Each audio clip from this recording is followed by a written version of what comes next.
Vamos a situarnos en el 1 de noviembre de 1700. En Madrid, un rey muere sin haber dejado descendencia. Y bueno, lo que podría parecer un asunto local, un simple problema de palacio, está a punto de desatar un conflicto a escala mundial. Una guerra que va a redibujar por completo las fronteras, que va a decidir el destino de imperios enteros y que en definitiva va a cambiar el equilibrio de poder en todo el planeta. Y esa es la pregunta clave, ¿verdad? ¿Cómo es posible que la muerte de una sola persona, de un solo rey, pudiera redibujar el mapa de toda Europa? Porque vamos a ver, la muerte de Carlos II de España no fue solo el final de una dinastía, no. Abrió la veda, por así decirlo, a una lucha encarnizada por la que era, sin duda, la mayor herencia del planeta en ese momento. Y esa lucha iba a sumir a Europa en más de una década de guerra. Muy bien, pues vamos al lío. Primera parte, un trono sin heredero. A ver, todo arranca con una crisis de las gordas. El rey Carlos II, que era el último de los Habsburgo españoles, muere. Y con él se acaba una dinastía que llevaba reinando, ojo, casi 2 siglos. El trono de España, de repente, se queda vacío. Pero claro, el imperio seguía ahí, esperando. Y cuidado, que no hablamos de un imperio cualquiera, para nada. A pesar de la famosa decadencia del siglo XVII, en ese momento España todavía controlaba un montón de territorios. Los Países Bajos del Sur, buena parte de Italia y, por supuesto, ese inmenso, gigantesco imperio en América. O sea que quien se hiciera con el control de España se hacía con el control de una potencia mundial de primer orden. Imaginaos la situación. Todas, absolutamente todas las miradas de Europa estaban clavadas en Madrid. Y claro, con semejante premio en juego, enseguida aparecieron los candidatos. Había 2 principales, 2 aspirantes con muchísima fuerza. Por un lado, teníamos a Felipe de Borbón. ¿Y quién era? Pues nada menos que el nieto del todopoderoso Rey Sol, Luis XIV de Francia. Y por el otro lado estaba el archiduque Carlos de Habsburgo, el hijo del emperador de Austria. Así que la elección no era solo entre 2 personas, Era una elección entre las 2 familias, las 2 casas reales más potentes de Europa del momento, los Borbones contra los Habsburgo. Pasamos a la segunda parte, un testamento que, lejos de apagar el fuego, lo que hizo fue encender la guerra. Y es que en un último intento por evitar el desastre, Carlos II había dejado un testamento. Pero, ya os lo adelanto, lo que se suponía que iba a ser la solución se convirtió justo en lo contrario, en la chispa que prendió la mecha de una guerra continental. Y aquí está el meollo de la cuestión. En su testamento, Carlos II nombra como sucesor a Felipe de Borbón. Sí, al candidato francés. Pero, y este pero es gigante, es muy importante, añade una condición, que era absolutamente clave. Felipe tenía que renunciar para siempre a sus derechos al trono de Francia. ¿Por qué? Pues para evitar lo que todo el mundo temía, la unión de las 2 superpotencias, España y Francia. Era una idea que sencillamente aterraba al resto de Europa. Se trataba de mantener como fuera el equilibrio de poder. Pero claro, el abuelo, Luis XIV, tenía otros planes. Aceptó el testamento, sí, pero vamos, que de inmediato se saltó a la torera el espíritu de lo que decía. Primero, afirmó que su nieto Felipe mantenía intactos sus derechos al trono francés. ¡Bum! Primera provocación. Segundo, envió tropas y ocupó Flandes, que era territorio español, y ya para rematar la faena consiguió unos privilegios comerciales enormes en América para Francia. Esto último fue un golpe directo, un puñetazo en la mesa, para los intereses de Inglaterra y Holanda. Con este panorama, la guerra era sencillamente inevitable. Vamos con la tercera parte, la guerra de España en 2 frentes. Porque el conflicto que estalla en este momento tiene, por así decirlo, una doble cara. Por un lado, es una guerra internacional tremenda, una lucha por ver quién manda en Europa. Pero por otro, y esto es clave para entender la España que conocemos hoy, fue una guerra civil, durísima y amarga dentro de las propias fronteras españolas. Y fijaos qué bien se ve aquí. España literalmente se partió por la mitad. La corona de Castilla en general apoyó a Felipe V y a su modelo de Estado, un modelo más centralista, muy al estilo francés. Pero, en cambio, los territorios de la antigua corona de Aragón, estamos hablando de Cataluña, Valencia, Aragón, las Baleares, apoyaron al archiduque Carlos. ¿Y por qué? Pues porque temían, y con razón, que un rey Borbón les quitara sus fueros, es decir, sus leyes e instituciones propias que llevaban siglos funcionando. La lucha, como os podéis imaginar, fue brutal.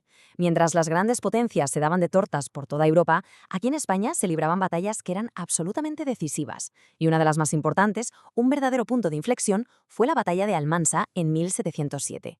Esa victoria borbónica fue clave porque le permitió a Felipe V controlar Aragón y Valencia. ¿Y qué hizo justo después? Pues abolir sus fueros, confirmando así los peores temores del bando austracista. Y con esto llegamos a la cuarta parte, un nuevo mapa para Europa. Vamos a ver cómo se desenlaza todo este embrollo. Porque justo cuando la guerra parecía que no iba a ningún lado, que estaba totalmente estancada, De repente, un giro de guión, un golpe del destino lo cambia absolutamente todo. Y esto va a llevar a una paz que reconfigurará el panorama político por completo. Vale, atentos a esta fecha, 1711, porque en ese año pasa algo que nadie se esperaba. El emperador de Austria, José I, muere. ¿Y su hermano, quién era? Pues nuestro archiduque Carlos, el que aspiraba al trono español. De la noche a la mañana, Carlos se convierte en el nuevo emperador. Y claro, sus propios aliados, sobre todo Inglaterra y Holanda, se echan las manos a la cabeza. De repente se enfrentan a un problema que les parece incluso peor. Si Carlos ganaba también en España, iba a unir un imperio gigantesco, casi como el del emperador Carlos V. Para evitar eso pensaron, mira, casi que es mejor aceptar a Felipe V en España. Y así fue como empezaron a negociar la paz.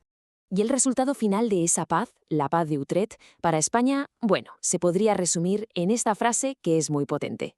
España conservó al rey, pero perdió un imperio. Es decir, Felipe V fue reconocido por todos como rey de España, sí, pero el precio a pagar fue altísimo. La desmembración total de sus posesiones en Europa. Y las pérdidas fueron, bueno, echado un vistazo, fueron enormes. Austria se llevó casi todo el botín italiano, Milán, Nápoles, Cerdeña y además Flandes.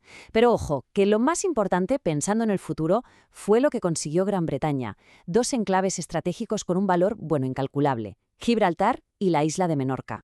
Entonces, si nos preguntamos quién fue la verdadera ganadora de toda esta guerra, la respuesta es clarísima. Gran Bretaña, porque si hubo una potencia que salió enormemente reforzada de este conflicto, fue esa. Y su victoria no fue solo por los territorios que consiguió, fue una victoria estratégica y por encima de todo, económica. A ver, con Gibraltar y Menorca, ya lo hemos dicho, pasaba a dominar el Mediterráneo, pero lo que es realmente alucinante son las ganancias comerciales. Consiguió dos cosas. Primero, el llamado asiento de negros, que era ni más ni menos el monopolio del lucrativo comercio de esclavos africanos con las colonias españolas. Y segundo, el navío de permiso. Esto, que suena a poco, en la práctica significó romper por primera vez el monopolio que España tenía con su propio imperio. Todo esto, en conjunto, sentó las bases del futuro poderío global británico. Y ya para terminar, vamos a la quinta y última parte, el nuevo rumbo que toma España con las alianzas borbónicas. Porque claro, esta guerra dejó unas consecuencias a larguísimo plazo. Con una nueva dinastía en el trono, la política exterior de España durante todo el siglo XVIII va a estar marcada por una nueva realidad, la alianza con Francia y, por supuesto, la rivalidad con Gran Bretaña. Y la herramienta diplomática por excelencia de esta nueva época fueron los famosos pactos de familia. ¿Qué eran exactamente? Pues muy sencillo, una serie de alianzas entre las dos monarquías que estaban gobernadas por la misma familia, los Borbones, España y Francia, juntas. ¿Y contra quién? Pues su objetivo principal era bastante claro, hacer frente común contra el poder de Gran Bretaña, que no paraba de crecer. Así que este es el nuevo tablero de juego, una dinastía borbónica en España, aliada de forma casi permanente con Francia y ambas enfrentadas a una Gran Bretaña que estaba en pleno ascenso. Esta nueva realidad, esta nueva configuración geopolítica, marcó el ritmo de las relaciones internacionales durante décadas. Y esa rivalidad que nació en Utrecht, la del bloque borbónico contra los británicos, se iba a ver las caras en conflictos por todo el planeta. Y si queremos un ejemplo perfecto de esto, solo hay que mirar a la Guerra de Independencia de los Estados Unidos. ¿Por qué se metió España ahí? Pues principalmente por un deseo de revancha contra Gran Bretaña. Así que, aliada con Francia, apoyó a los colonos norteamericanos en su lucha. ¿Y el resultado? Pues gracias a esa intervención, España consiguió recuperar Menorca y también los territorios de Florida. Eso sí, Gibraltar. Gibraltar siguió en manos británicas. Y con esto llegamos al final, con una pregunta que en el fondo lo resume todo. ¿Una nueva dinastía para España? Sí, pero ¿a qué precio? España consiguió asegurar la dinastía Borbón en su trono, la misma que de hecho reina hoy en día. Pero el precio a pagar fue tremendo. La pérdida de todo su imperio europeo y con ello su estatus como la gran potencia hegemónica. Le cedió el testigo, por así decirlo, a una Gran Bretaña que justo en ese momento iniciaba su gran ascenso imperial. Así que sí, no cabe duda, la muerte de aquel rey en el año 1700 de verdad cambió el mundo.